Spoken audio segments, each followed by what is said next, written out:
Hello viewers, here is an Air King 9530 9-inch high performance pivot fan. I saw another video of this by a fellow collector and he said it was a very underrated fan, and I noticed it looked almost identical to the old Lasko WhirlWind fan, which is a model I want, but it hardly ever shows up. So I figured I might as well get one of these because I think the chances of finding an actual Lasko WhirlWind are relatively slim. And this seems to be almost exactly the same thing with a couple of the Air King more heavy-duty features like the grounded plug. So anyways, let's see what we have here. This is, I think it costs about $40. It's not like, wow, what a great deal. But if it's a decent quality, I don't think it's at all outrageous.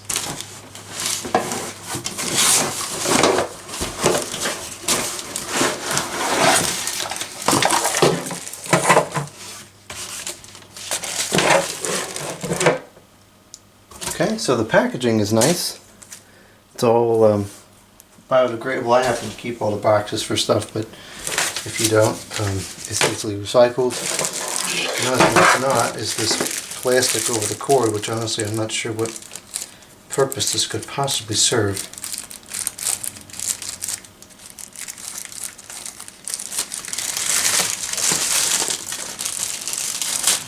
Oh, for heaven's sakes, with the cord here. Look at this, another tie wrap. I did not want this cord coming undone.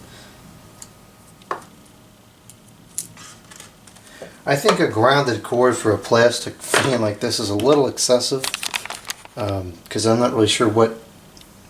I mean, this housing is not going to conduct electricity anyways, but I'm not going to complain about having something better than necessary, which is what this is, although it is relatively short. I guess it's 6 feet. Hardly looks like it. So here's the fan itself. It's actually got some weight to it, which is kind of surprising because the housing is, it's all plastic and I'm not impressed. It's not super flimsy, but it's not like, wow, that's super sturdy either. Here is the informations. It does have a wall mount, which is kind of cool.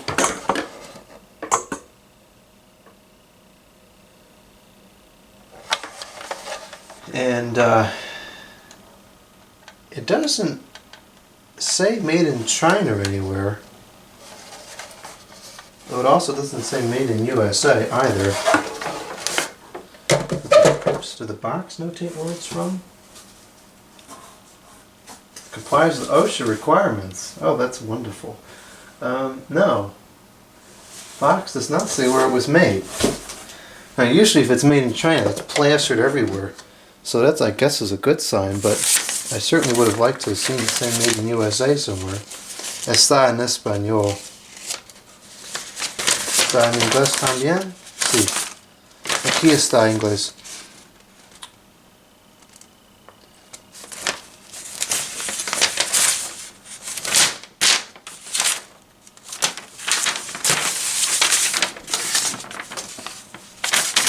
Okay. Está en inglés. Está en inglés y español. Y todo está en español.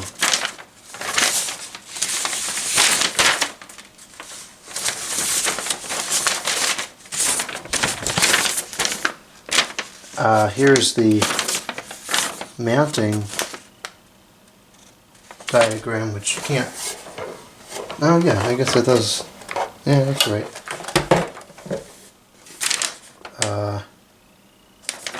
This is Francais.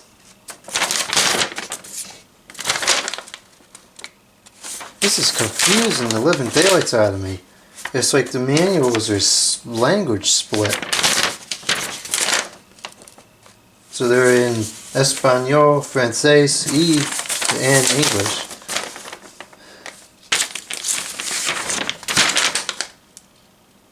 I'm trying to find the English one because I think that's what most of the viewers are going to be English, but I can't. Here we go. So this is the, it's got the information for the CFM and RPM, which is kind of interesting. And noise level as well. That's neat. And it's even got meters cubed per second, whatever that is. Fold this assembly diagram. ETL, not UL, which is disappointing. Alright, it's not saying where it's made.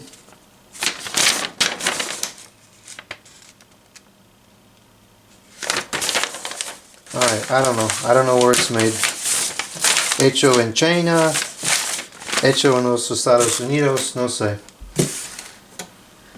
Okay, let's plug it in. It does have the infamous fuse plug, which cannot be replaced, which I don't like. The motor, I can't see it all that well, but it's certainly a good size. It's a, looks like it's going to be a PSC motor. How much power does this draw? It claims to draw 0.5 amps, so it's definitely going to be a PSC motor. The switch starts on high, but I'm going to start off on low.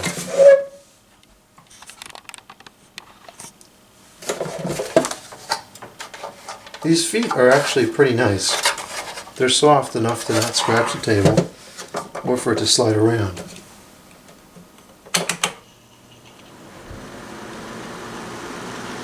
Oh, actually, you know what? This is not bad at all. Much quieter than I was expecting. Making some weird noises, probably just bearing noises, and hopefully they're going to go away relatively shortly. It's quite quiet, and you know what? It's moving a good amount of air. I'm surprised, pleasantly surprised. It's supposed to pivot. Let's see what. Oh, that's awful. That is really awful.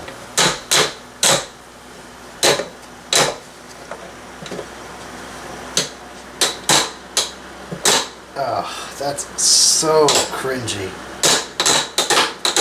Oh, that's horrible. That is so bad. Oh, I can't believe they couldn't do something better than that. Alright, well, I'll just never adjust the height. Okay, so that's low, and I thought this was going to be kind of loud, but I'm pleasantly surprised at how quiet it is.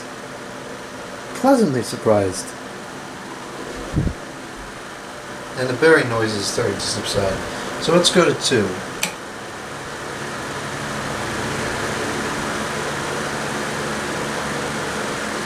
A decent increase in airflow, but it's still at a very reasonable noise level.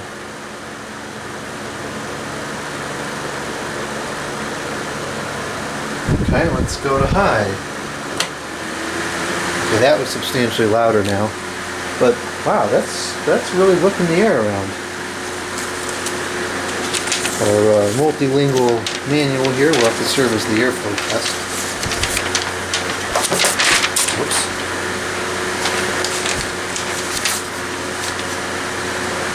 Let's hold up that paper, no problem.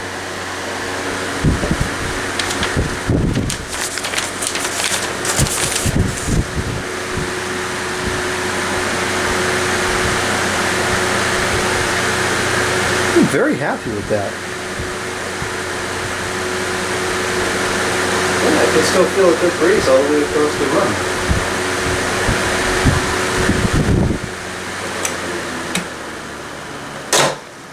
Ugh.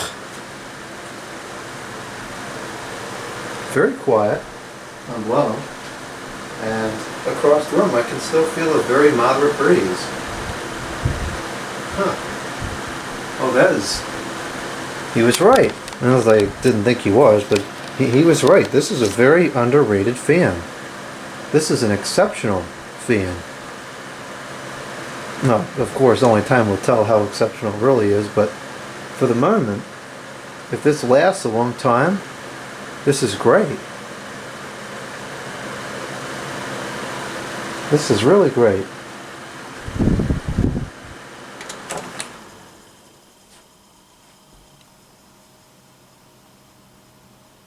And the spin down time is actually satisfactory as well. Okay, well that was another pleasant surprise. Gee, we're 3 for 3 on decent modern fans recently. There's one more thing to look at, and that's going to be this cord wrap here. Now, it looks comical because I don't think it has any chance of actually fitting the whole length or even half the length of this cord on there, because it's way too small. But I'll give it a valiant effort here and see what transpires. And it's full. Yeah, I mean, it's kind of a joke.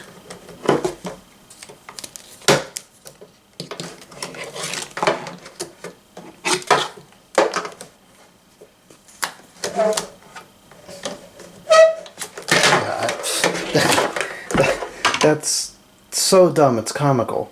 This is one of those things that I don't understand how in the world this even leaves the design and testing phase looking like that and functioning that way, or not functioning that way, or whatever, just being totally worthless. Well, anyways, that aside, we're just going to ignore that because I think this is otherwise pretty good fan.